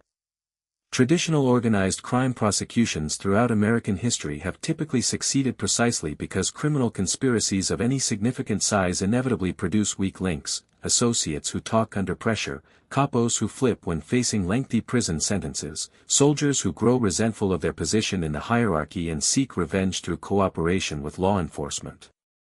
Gigante's organization was not immune to these vulnerabilities, as the eventual cooperation of witnesses like Peter Savino and others ultimately demonstrated, but what made his particular deception so remarkably durable for so long was the specific structure of compartmentalization he had built around it.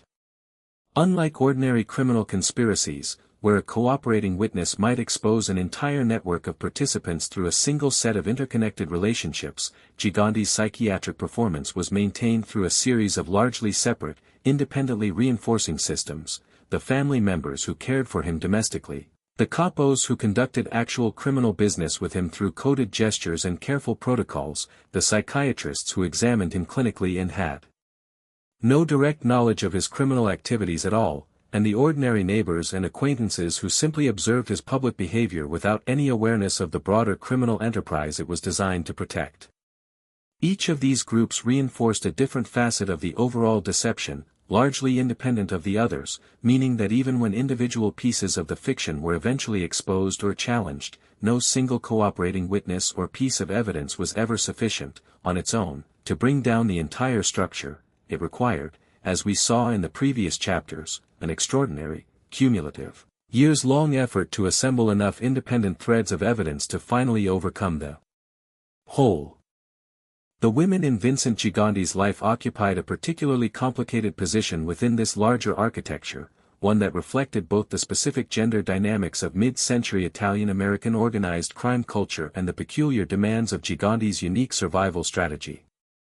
His wife Olympia, who had married him decades before his criminal career reached its full maturity, maintained throughout their marriage a public posture of loyal, devoted concern for her husband's declining health, appearing alongside him at various points during his legal proceedings, speaking to journalists and, eventually, testifying in various legal contexts about his condition in ways that consistently reinforced the broader narrative of genuine psychiatric illness that his defense team had spent decades constructing. Whether her public statements reflected genuine belief in her husband's illness, calculated participation in his deception, or some complicated combination of both, a woman who had perhaps convinced herself of a version of the truth that was easier to live with than the alternative, remains, like so much else in this story, ultimately unknowable from the outside, filtered as it is through decades of carefully managed public statements and legal testimony that itself may have been shaped by the same imperatives of discretion and protection that governed every other aspect of Gigante family life. What emerges from this examination of Vincent Gigante's private world, his family relationships, and the inner circle of loyal associates who protected his secret for so long, is a portrait considerably more complex and more genuinely tragic than the simple narrative of criminal genius that dominates most popular retellings of his story. Yes, Vincent Gigante was, by any measure, an extraordinarily disciplined and patient criminal mastermind who successfully evaded the full weight of American justice for nearly 3 decades through one of the most audacious deceptions in the history of organized crime. But that deception was never sustained by Gigante alone, and its human cost extended far beyond the direct victims of his criminal enterprise, the extorted contractors, the union members forced into corrupted labor arrangements, the debtors crushed under predatory loan sharking schemes, to encompass the family members and associates who spent decades of their own lives in service to a fiction, who sacrificed their own psychological and emotional authenticity, in ways both large and small, to protect a man who had built an empire on the foundational premise that appearances mattered more than truth, and that the people closest to him were, in the end, simply the most essential and most permanent members of his supporting cast. There is a particular kind of loneliness embedded in this arrangement that becomes clearer the longer you sit with Gigante's story, a loneliness that extended not just to the man at the center of the deception but to everyone who orbited him throughout those decades. Consider what it actually meant, in practical daily terms, to be Vincent Gigante's wife, his mother, his son, his most trusted capo, to know, at some level, that the version of this man presented to the world was a fabrication, while simultaneously being required, day after day, year after year, to participate actively in maintaining that fabrication, to never once allow even a private moment of genuine, unguarded conversation about who he actually was and what he actually did, because the entire family's freedom, prosperity, and physical safety depended on maintaining absolute, unbroken consistency even within the supposed privacy of their own domestic lives. This is the particular psychological architecture of organized crime at its most disciplined and most successful, not simply violence and intimidation directed outward at rivals and victims, but a totalizing demand for performance and discretion that reached inward, into the most intimate relationships of the people who occupied Vincent Gigante's inner world, transforming even mother-son affection, even marital devotion, even a father's relationship with his own children, into instruments of criminal survival.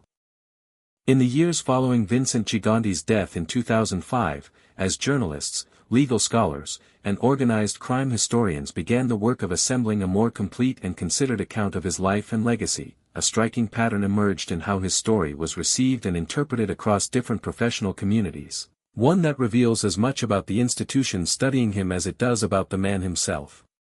Within law enforcement circles, particularly among the retired FBI agents and federal prosecutors who had devoted significant portions of their careers to pursuing him, Gigante's story tended to be told with a particular kind of rueful, professional respect, the grudging admiration one expert reserves for an opponent who has genuinely outmaneuvered them through skill rather than luck.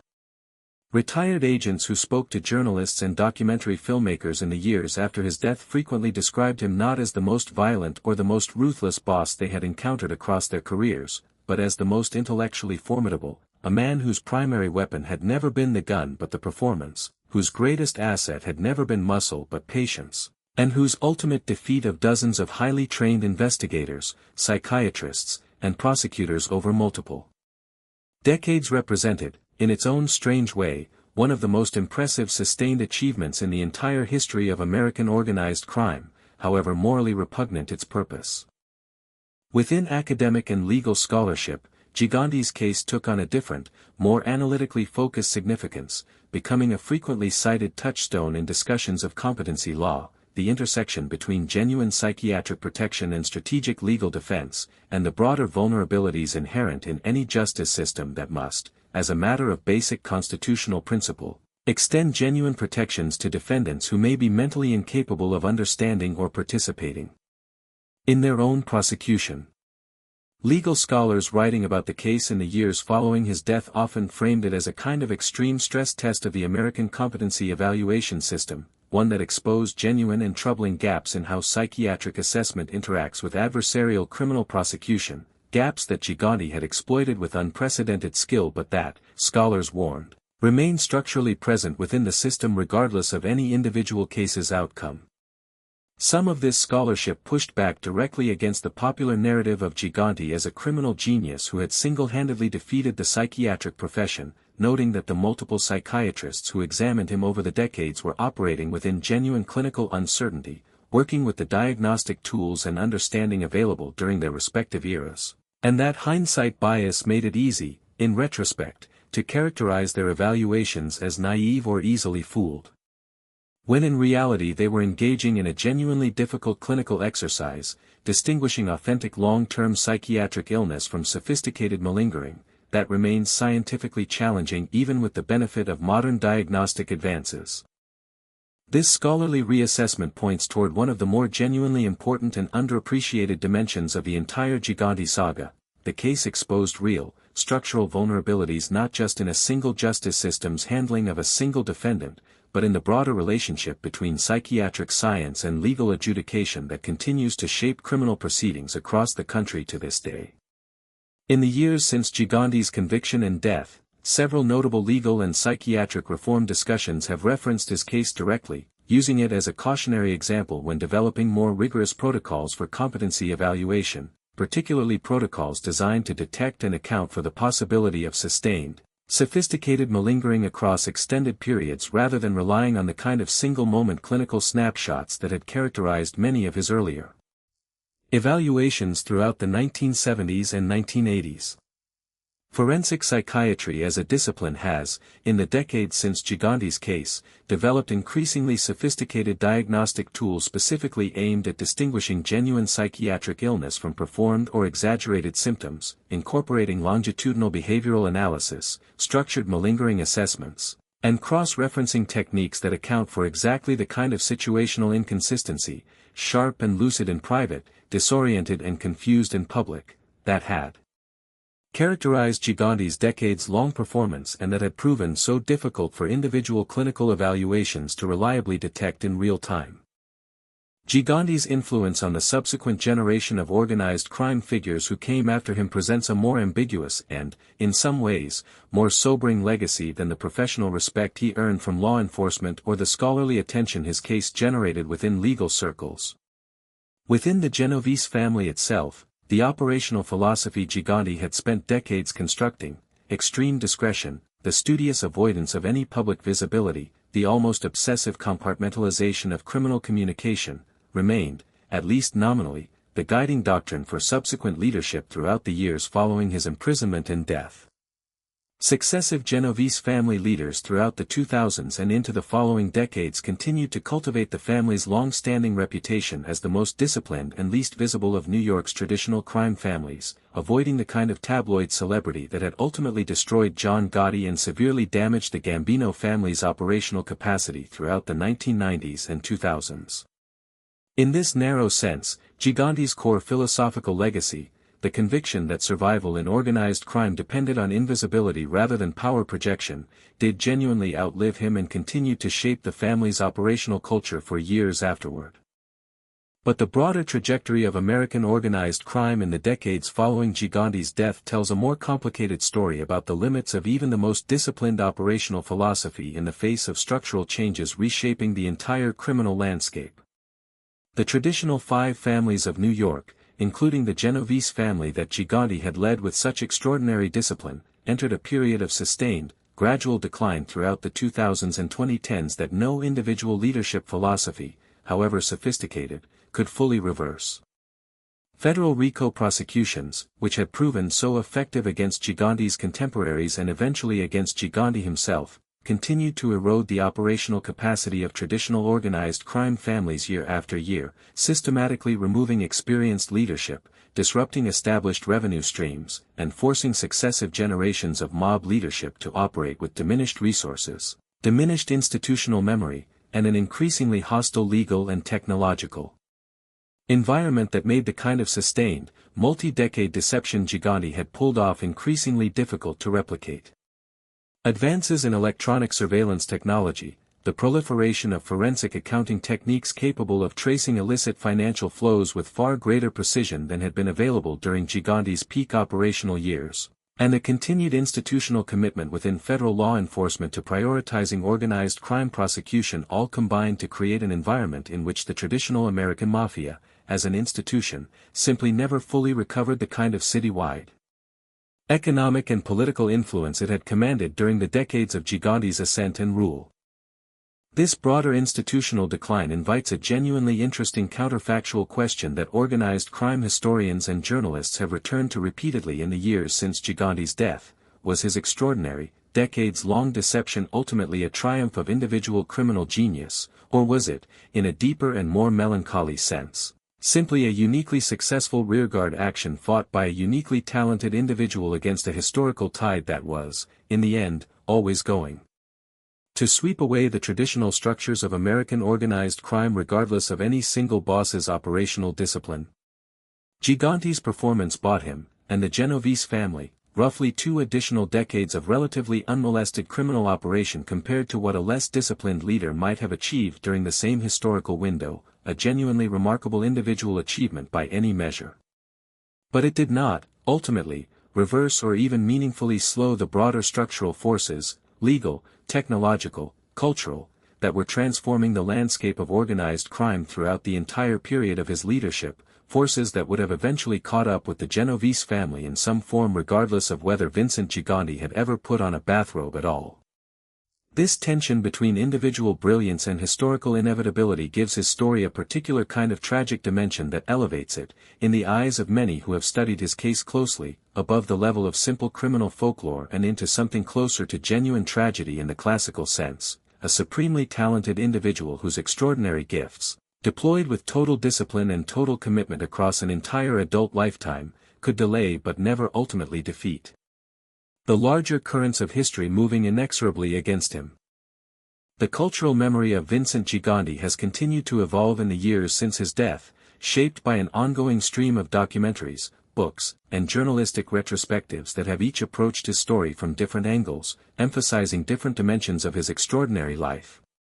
Popular true crime media has often gravitated toward the most theatrically compelling elements of his story: the bathrobe, the mumbling, the elaborate street performances, the almost cinematic image of a criminal mastermind hiding in plain sight through an act so audacious it seems almost too strange to be true. This version of the story, while not inaccurate, tends to flatten some of the genuine complexity and moral weight of Gigante's life into something closer to dark comedy, an almost admiring retelling of a clever old man who successfully pulled the wool over the government's eyes for decades, a framing that risks minimizing the genuine human cost of the criminal enterprise he protected through that performance, the extorted small business owners who saw their livelihoods threatened or destroyed, the union members trapped within corrupted labor structures that funneled money upward at their expense, the families of individuals killed or injured as part of the violence Gigante authorized from behind his carefully constructed veil of apparent incompetence, the countless ordinary New Yorkers whose lives intersected, often invisibly, with the vast criminal machinery he spent decades protecting. More serious and sustained journalistic and historical treatments of his story have worked, in the years since his death, to hold both dimensions of this legacy in view simultaneously, the genuine, almost breathtaking skill and discipline of his deception, and the genuine human suffering that deception was ultimately deployed to protect and perpetuate. This more complete accounting resists the temptation to romanticize Gigante purely as a folk hero of criminal cunning, insisting instead on remembering that behind the fascinating theatrical performance stood a man who had, as a young soldier, participated in an assassination attempt against Frank Costello, who had, as a rising boss, authorized violence against rivals including the car bombing that killed Frank DeCicco in the failed attempt on John Gotti's life, who had, across decades of leadership, presided over an extortion and racketeering empire that extracted enormous sums of money from ordinary working people and legitimate businesses throughout New York City, using the implicit and sometimes explicit threat of violence as the ultimate enforcement mechanism underlying every aspect of that criminal economy.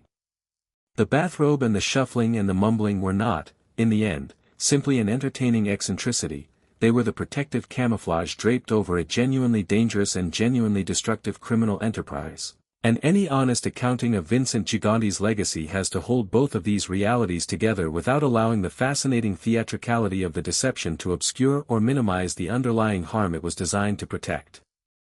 Perhaps the most enduring and most genuinely instructive legacy of Vincent Gigante's extraordinary life lies not in the specific details of his criminal enterprise, much of which has been superseded by the broader decline of traditional organized crime structures in the decades since his death, but in what his story reveals about the deeper, more universal relationship between power and visibility, between control and appearance, that extends well beyond the specific context of organized crime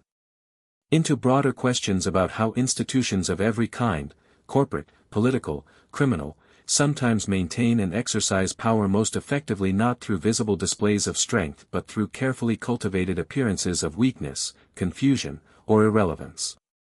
Gigante understood, with an intuitive brilliance that few other figures in criminal history have ever matched, that the American justice system, like most large institutions, operates according to certain baseline assumptions about how power presents itself, and that a sufficiently patient and disciplined actor who deliberately violates those assumptions, who appears harmless when he is genuinely dangerous, who appears incapacitated when he is genuinely in complete control, can exploit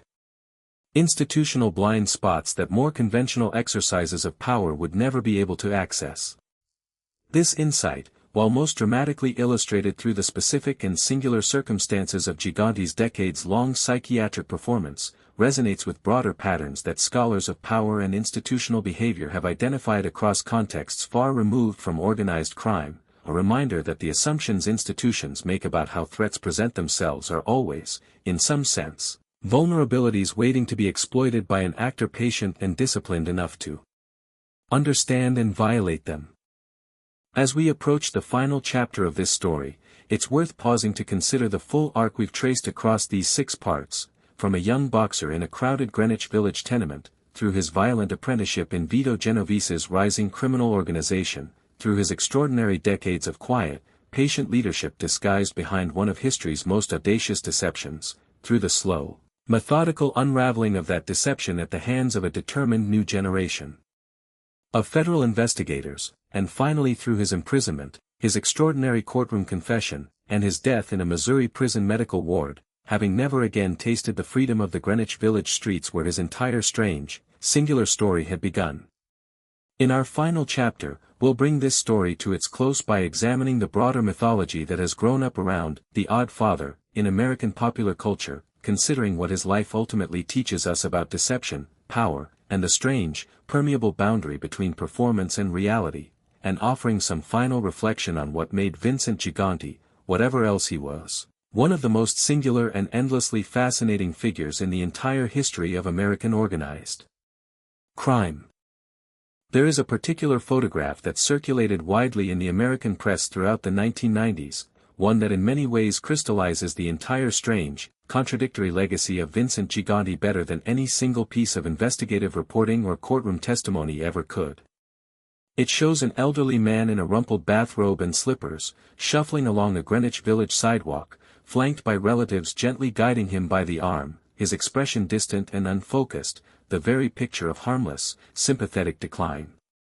And yet by the time that photograph was taken and circulated, federal prosecutors, cooperating witnesses, and a mounting body of surveillance evidence had already begun to establish, with increasing certainty, that the man in that photograph was, at that very moment, directing the operations of one of the most profitable criminal enterprises in New York City history. The photograph does not lie about what it shows: an old man in a bathrobe, walking unsteadily down a city street. What it cannot show, what no photograph or single piece of evidence could ever fully capture, is the almost incomprehensible act of sustained will required to construct and maintain that image, day after day, year after year, decade after decade, in service of an entirely different and far more dangerous reality operating just beneath its surface. This is the central, haunting paradox that has made Vincent Gigante's story endure so persistently in American popular culture and criminal history long after the specific details of his racketeering enterprise have faded into the broader historical record of a criminal era that has largely passed, not simply that he deceived the justice system, which many criminals throughout history have attempted with varying degrees of success, but that he did so through a method so patient, so psychologically demanding, and so thoroughly sustained that it forces us to fundamentally reconsider our assumptions about the relationship between appearance and reality, between the mask a person wears and the truth it conceals. In the broader landscape of American popular culture, Vincent Gigante occupies a curious and somewhat unusual position compared to other legendary figures of 20th-century organized crime. Unlike John Gotti, whose flamboyant public persona and dramatic courtroom battles made him a natural subject for the kind of glossy, celebrity-adjacent true crime storytelling that has dominated mob-related film and television for decades, or Al Capone, whose violent reign over Prohibition-era Chicago has been mythologized across nearly a century of American cinema, Gigante's story resists easy dramatization precisely because its central drama is internal, psychological, and sustained across an almost unbearably long timeline rather than concentrated into the kind of explosive, visually dramatic set pieces that typically define mob cinema, the violent hits, the flashy nightclub scenes, the dramatic courtroom confrontations. The genuine drama of Vincent Gigante's life played out largely in silence, in the quiet, unglamorous discipline of a man choosing, morning after morning for nearly 3 decades, to put on a tattered bathrobe and step outside his door to perform confusion and decline in front of neighbors who had no idea they were witnessing one of the longest-running deceptions in the history of American crime. It is a story fundamentally about patience and psychological endurance rather than violence and spectacle, which perhaps explains why, even as documentaries and books have continued to revisit his case in the decades since his death, he has never quite achieved the same level of mainstream cultural saturation as some of his flashier contemporaries, despite arguably representing a far more extraordinary and unprecedented individual achievement within the specific, narrow context of evading American law enforcement. And yet this relative cultural understatement may be precisely what makes Vincent Gigante's story so compelling to those who take the time to actually sit with its full complexity, because it offers something genuinely rare within the broader true crime genre, a story that resists simple moral or narrative resolution, that refuses to collapse neatly into either pure villainy or reluctant admiration, that instead sits permanently, uncomfortably, in the ambiguous space between calculated deception and possible genuine psychological deterioration, between individual criminal genius and the larger historical forces that eventually swept away the entire world of traditional American organized crime regardless of any single figure's cunning. Every attempt to tell his story fully runs into the same fundamental, unresolvable question that trailed him from his first psychiatric evaluation in 1969 all the way to his final confession in a federal courtroom in 2003, where, exactly, did the performance end and the man begin?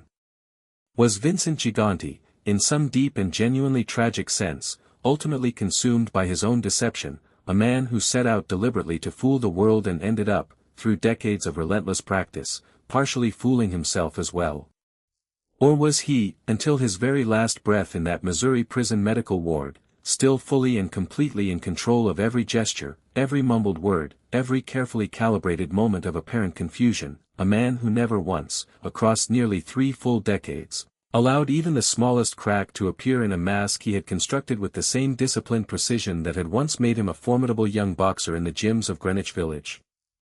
We will likely never have a fully satisfying answer to that question, and there is something genuinely important in sitting with that uncertainty rather than rushing past it toward a cleaner, more comfortable resolution. Vincent Gigante's life resists the tidy moral arithmetic that we often instinctively want to apply to figures from the criminal underworld, the satisfying narrative of hubris followed by inevitable downfall, or alternatively the seductive narrative of the criminal genius who simply outsmarted everyone through sheer intelligence and nerve. His story contains elements of both of these familiar narrative shapes without fully belonging to either one. He was, unquestionably, brought down in the end, convicted, imprisoned, forced finally to confess in open court to the deception he had maintained for decades, a downfall that arrived, fittingly, not through hubris or overreach but through the same patient, methodical accumulation of evidence and testimony that had characterized his own operational philosophy, as though the justice system had finally learned to fight him using his own preferred weapons of patience and accumulated discipline, rather than the flashier tools of dramatic raids and headline-grabbing arrests. And he was, simultaneously and just as unquestionably, one of the most successful individual criminal actors in the entire history of American organized crime, a man who evaded serious legal consequence for the vast majority of his adult life, who built and protected an empire worth tens of millions of dollars annually across more than 2 decades of sustained federal scrutiny, and who accomplished all of this not through violence or intimidation directed at the justice system itself, but through an act of sustained psychological performance so total, so complete, and so relentlessly maintained that it genuinely changed how forensic psychiatrists and legal scholars think about the relationship between mental illness and criminal culpability to this very day. What ultimately emerges from the full arc of Vincent Gigante's extraordinary life, when we step back and consider it in its complete, complicated entirety, is not a simple morality tale about crime and punishment, but something closer to a genuine meditation on the strange and unsettling power of sustained deception itself, on how thoroughly the truth about a person can be obscured, for how long, by nothing more than patient, disciplined performance, and on how even the most sophisticated institutions we have built specifically to uncover truth and administer justice can be held at bay, for years and even decades, by a single individual willing to commit fully and completely to a lie. It is a story that should leave us with a certain productive unease about how much of what we accept as obviously, self-evidently true about the people and institutions around us might, in fact, be performance rather than reality, and about how much patience and discipline it might actually take to see through a sufficiently well-constructed deception, even when the person maintaining it is standing right in front of us, in plain sight, on an ordinary street corner, in a tattered bathrobe, muttering quietly to himself while an entire empire runs, invisibly, beneath the surface of what we think we are seeing. Vincent Gigante died as he had lived for nearly 30 years of his adult life, surrounded by ambiguity, his true nature never fully settled even in the final accounting, his legacy split permanently between the professional respect of the investigators who eventually caught him and the lingering, unanswerable questions about what price, ultimately, that decades-long performance had exacted on the man forced to sustain it.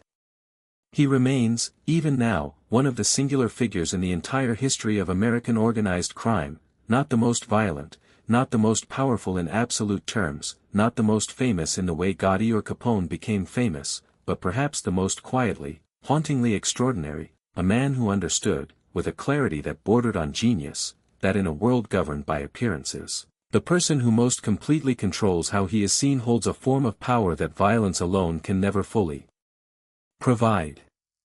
The bathrobe is gone now, the Sullivan Street apartment long since passed into other hands, the empire he built dissolved into the broader, diminished landscape of what remains of traditional organized crime in America.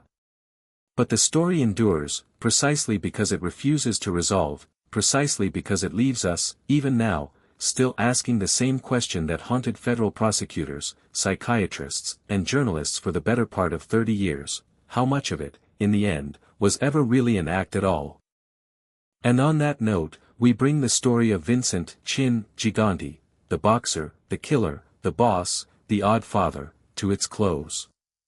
If this story pulled you into the shadows tonight, if it left you turning over the same unanswerable questions that trailed Gigante to his grave, then you already know exactly what kind of stories live on this channel. There are more tales like this one waiting in the dark corners of criminal history, men who built empires out of silence, out of violence, out of the careful, patient art of being underestimated.